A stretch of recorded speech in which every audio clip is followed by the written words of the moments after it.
Open the floodgates of heaven. Let it rain. Let it rain.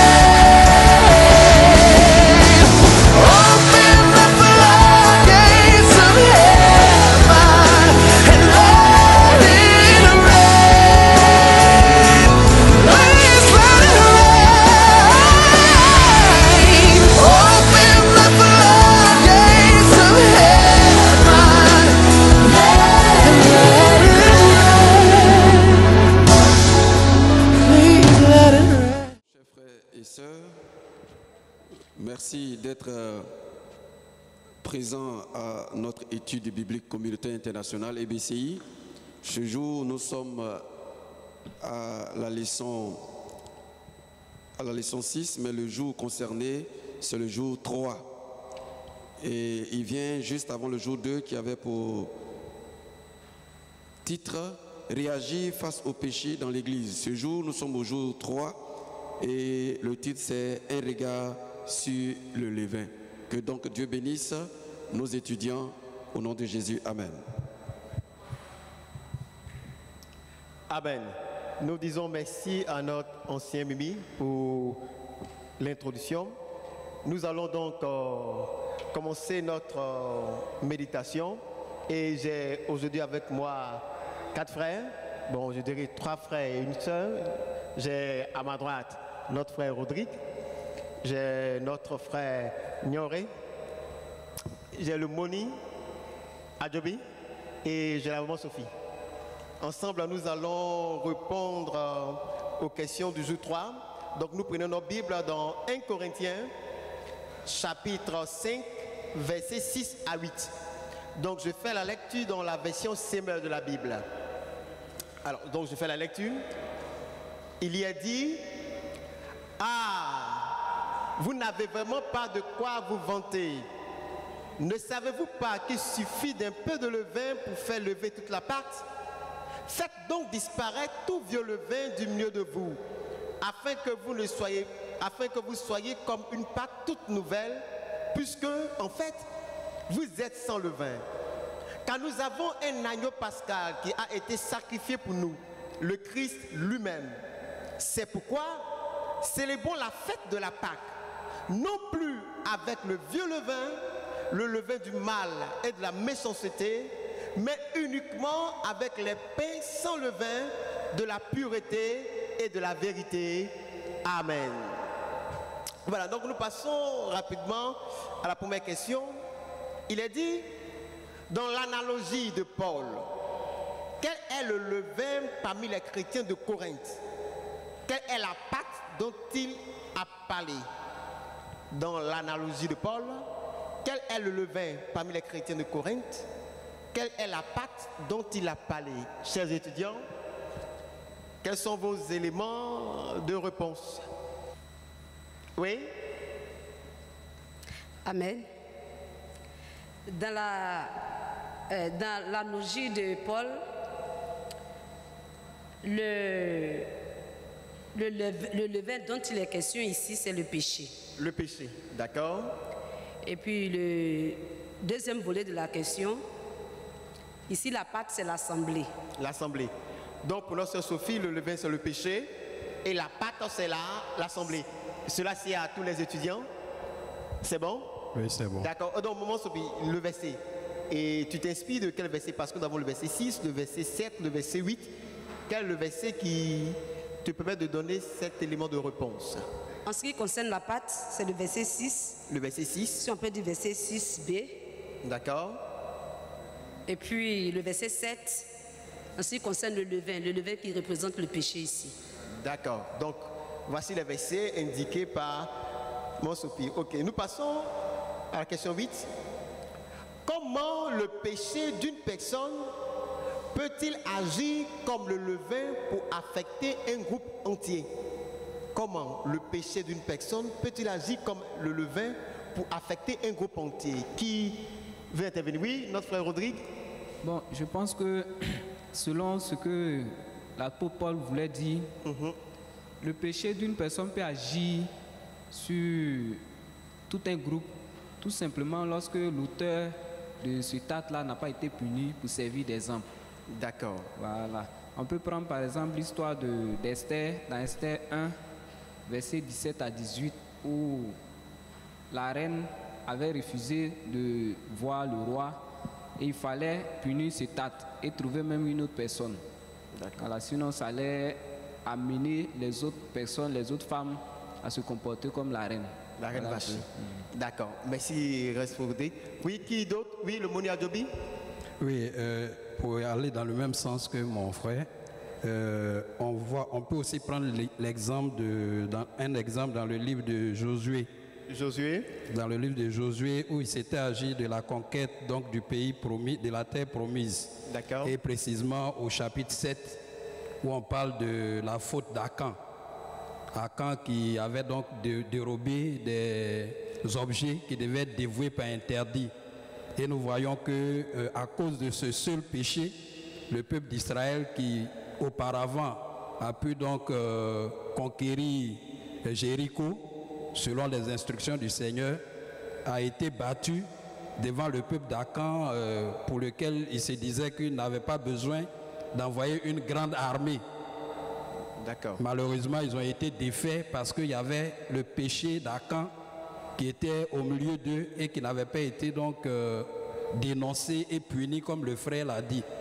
Donc c'est pour dire que si le péché dans l'assemblée est su, il faut que des dispositions puissent être prises pour que cette personne-là puisse être dévoilée et que ce péché-là puisse être réglé. Sinon, ça peut affecter toute l'assemblée. D'accord. Merci. Oui, Maman Sopi. Ici, moi, je vois que c'est un problème entre les fidèles et les dirigeants de l'Assemblée.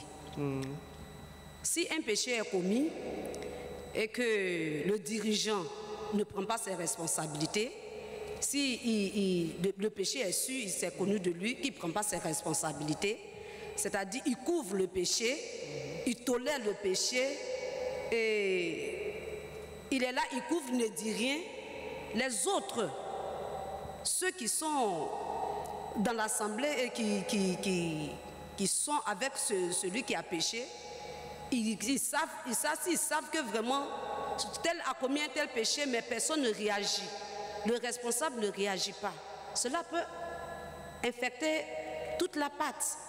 Je peux prendre un exemple. Soit dans l'assemblée, il y a quelqu'un même qui est là, c'est lui-même qui donne presque la moitié même de la dîme. Ses offrandes, tout et tout. Il commet un péché et cela n'est pas révélé. C'est comme si on cache la vérité et on fait ressortir le mensonge. Ça peut infecter aussi toute la pâte, toute l'assemblée. Les autres auront tendance à l'imiter, à faire comme lui, à faire comme eux. parce que le péché n'est pas puni. Donc, ici, il s'agit de nos dirigeants de prendre leurs responsabilités. Amen. D'accord. Merci. Yori, tu voudrais intervenir? Ok. Et sur ce point, je voudrais dire que il n'y a pas lieu d'être intolérant vis-à-vis du péché. La Bible nous invite à relever notre œil qui est dans le péché avec douceur. Donc, il est important pour ne pas que le péché puisse faire école dans l'assemblée, d'aller vers le frère, de le reprendre et en tout cas d'être intransigeant vis-à-vis du péché. D'accord. Merci bien. Donc nous passons à la dernière question. Il a dit, pourquoi le fait de se purifier de tout levain est-il si important pour Dieu? Des indications sont données. Pensez à ce que Paul a dit à propos des chrétiens de Corinthe, dans 1 Corinthiens 1, verset 2. Alors nous allons lire 1 Corinthiens 1, verset 2, pour que nous puissions apporter des éléments de réponse qui nous feront du bien. Il est dit, salue l'église de Dieu, établie à Corinthe, ceux qui ont été purifiés de leurs péchés dans l'union avec Jésus-Christ et qui sont appelés à appartenir à Dieu. Voici ce qu'il est dit. Et en nous inspirant de cette pensée, la question qui nous est posée est la suivante. Pourquoi le fait de se purifier de tout levain est-il si important pour Dieu? Pourquoi? Le fait de se purifier tout le vin. Déjà, notre sœur Sophie a dit que le vin se rapportait au péché. Donc, du coup, pourquoi est-il si important de se purifier alors de tout péché? Pourquoi pour Dieu c'est important? Voilà, qui aimerait intervenir? Je commence par qui? Ignorer? D'accord? Ok. Pour Dieu, c'est important parce que lorsqu'on lit déjà au verset 2, selon la référence qui nous a été indiquée, à l'église de Dieu qui est à Corinthe, à ceux qui ont Ignorez le été micro. sanctifiés, Le micro, voilà. Allons-y. à ceux qui ont été sanctifiés en Jésus-Christ, appelés à être saints. Alors, il est important de se purifier du levain, du péché, parce que nous sommes appelés à être saints. D'accord. Et cela est important pour Dieu parce qu'il veut qu'à son retour, l'Église soit préparée, donc l'Église soit sanctifiée. Sanctifié. Oui. Puis, notre sœur Sophie? Bon, tout d'abord, je veux dire, parce que Dieu même, il est saint. D'accord, Dieu est saint. Le Dieu que nous adorons est un Dieu saint. Et puis, il a dit, j'ai oublié le passage, que sans la sanctification, nul ne verra le Seigneur. Donc, c'est important pour Dieu de nous purifier de tous nos péchés. Quand nous lisons dans les Écritures, dans le livre d'Exode, lorsque le tabernacle fut construit, il y a plusieurs compartiments. Il y a un premier compartiment où on appelle le lieu saint. L'homme doit se laver d'abord. Et ensuite, il y a le lieu très saint. Donc, dans ce compartiment, c'est là même on va à la rencontre de notre Seigneur. Donc tout ce qui est impur, tout ce qui n'est pas sanctifié, n'est pas agréable à Dieu. Donc, puisque les chrétiens de Corinthe sont sanctifiés et ils sont appelés à être saints, donc il est important pour Dieu de se purifier. De se purifier. D'accord. Merci, notre sœur Sophie. Oui, Moni? Oui, la sanctification, c'est l'un des grands attributs, la sainteté, je veux dire, c'est l'un des grands attributs de Dieu lui-même. Donc, on ne peut pas imaginer quelqu'un qui puisse se proclamer enfant de Dieu et qui ne vive pas dans la sanctification. C'est pour cela que le texte de Corinthiens met déjà l'accent sur le fait que les chrétiens ont été sanctifiés en Jésus-Christ. Donc, comme la sœur Sophie l'a dit tout à l'heure, sans la sanctification, nul ne peut voir le Seigneur. Mais également dans l'Ancien Testament, le Seigneur nous dit, demande à son peuple d'être saint, parce que lui-même, l'Éternel, il est un Dieu saint. Donc, on ne peut pas imaginer quelqu'un qui proclame, disons, son identité de chrétien et qui ne marche pas dans la sanctification. D'accord. Voilà. S'il n'y a pas d'autres interventions, voilà, donc je vous remercie pour vos différentes interventions qui nous permettent de mieux comprendre, pour avoir un regard sur le levain, selon que Paul voudrait que nous puissions le capter. Nous allons maintenant accueillir notre frère Richemont, qui nous vient pour la synthèse, afin que nous puissions fixer de façon définitive des leçons qui nous permettront d'avancer. Voilà. Que le Seigneur nous bénisse. Nous allons faire ce matin la synthèse du jour 3 de la leçon 6. Et le texte qui nous est soumis se trouve dans 1 Corinthiens, le chapitre 5, du verset 6 au verset 8. Et tout à l'heure, nous avons suivi les étudiants répondre aux 3 questions. Et nous allons faire une synthèse par rapport à tout ce qui a été dit. L'apôtre Paul a demandé aux chrétiens de Corinthe d'ôter du milieu d'eux le vieux levain. Parce que l'Église de Dieu, le chrétien, est désormais une pâte nouvelle. Et dans les questions, la question 9, il a été demandé pourquoi est-ce qu'il était important pour Dieu que l'Église de Corinthe ôte au milieu d'elle le vieux levain. Et les étudiants ont répondu disant que c'est parce que l'Église avait été appelée à être saint, l'Église avait été sanctifiée par Jésus-Christ de Nazareth. Et c'est sur la base de cette réponse-là que nous allons tirer un thème pour cette synthèse, disant que autant le vieux levain du milieu de nous à cause de notre nouvelle identité. L'Église de Dieu a une nouvelle identité. Nous ne sommes plus gens de dehors. Éphésiens dit, nous sommes gens de la maison de Dieu. Nous sommes concitoyens des saints. Bien-aimés, chers frères en Christ, en Jésus-Christ, nous avons désormais une nouvelle identité. En Jésus-Christ, nous avons désormais un nouveau code de vie. En Jésus-Christ, nous avons désormais une nouvelle manière de vivre. Nous avons un nouveau nom. Et quand on va lire, par exemple, Éphésiens, le chapitre 1, l'apôtre Paul va revenir sur toutes les bénédictions que Dieu nous a accordées parce que l'Église est désormais en Jésus-Christ de Nazareth. Et ces bénédictions, il va dire par exemple comme ça que désormais nous avons la possibilité de nous approcher de Dieu avec assurance.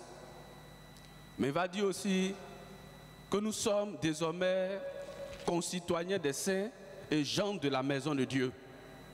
Chers frères et sœurs, à cause de notre nouvelle identité, nous devons ôter le vieux levain du milieu de nous.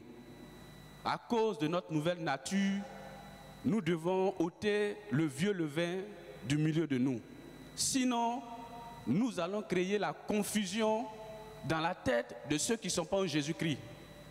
On se dira, mais le chrétien, il est appelé à être saint.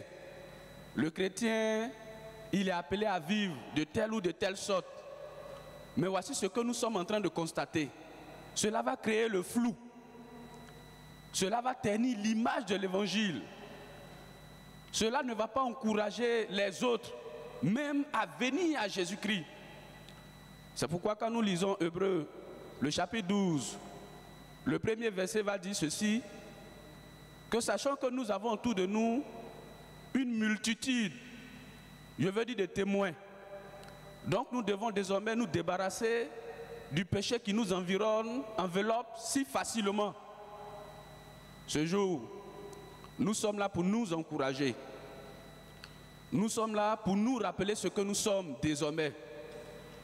Nous sommes là pour nous dire que notre vie d'avant et notre vie d'aujourd'hui n'est plus la même. Et à cause de cette identité-là, nous devons ôter du milieu de nous tout ce qui ne glorifie point le nom de Dieu. Nous devons ôter de notre vie tout ce qui n'honore point Dieu. Nous devons ôter de notre façon de faire dans nos quartiers tout ce qui ne glorifie point le nom de Dieu. Parce que nous avons une nouvelle identité. Que le Seigneur nous bénisse. Et que Dieu bénisse chacun de nous.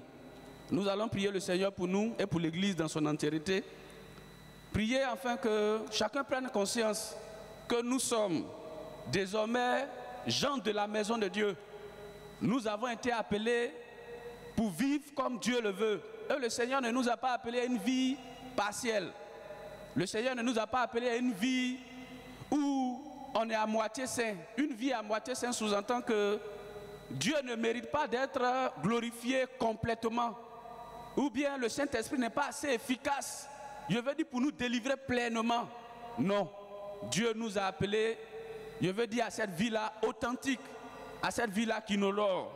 C'est pourquoi nous allons prier le Seigneur pour l'Église, nous allons prier le Seigneur pour nous-mêmes qui sommes là, demander à Dieu de nous aider à cause de notre identité, je veux dire d'adopter une autre attitude pour ne pas que cela crée la confusion dans la tête, je veux dire des nouveaux chrétiens même qui viennent et puis des gens qui sont dehors qui ne connaissent pas le Seigneur Jésus. Ensemble, élevons la voix et prions le Seigneur. Nous avons une nouvelle identité. Nous avons un nom nouveau. Nous avons un maître nouveau. Nous avons le Saint-Esprit qui est notre aide. Seigneur, nous ne sommes plus gens de dehors, mais nous sommes gens de la maison de Dieu et concitoyens des saints. Nous sommes appelés à être des ambassadeurs de Christ sur la terre. Nous sommes la lumière du monde et le sel de la terre. Voici notre identité, Seigneur. Nous refusons de créer la confusion dans la tête de ceux qui sont dehors. Éternel Dieu, nous sommes la Bible ouverte pour ceux qui n'ont pas de Bible, pour ceux qui ne te connaissent pas. Nous sommes la parole de Dieu vivante. Seigneur, pour ceux-là même qui ne te connaissent pas, Éternel Dieu, nous refusons de s'aimer dans la vie des personnes la confusion de tel enseigne que on n'ait pas ce courage-là de venir à toi. Nous te prions ce matin afin que tu aides ton Église. Nous te prions ce matin afin que tu aides la jeunesse pour la seule gloire de ton nom. Béni sois-tu pour ce que tu fais. Merci pour ta grandeur et ta fidélité. Merci parce que par ton esprit tu nous aides. Au nom de Jésus. Amen.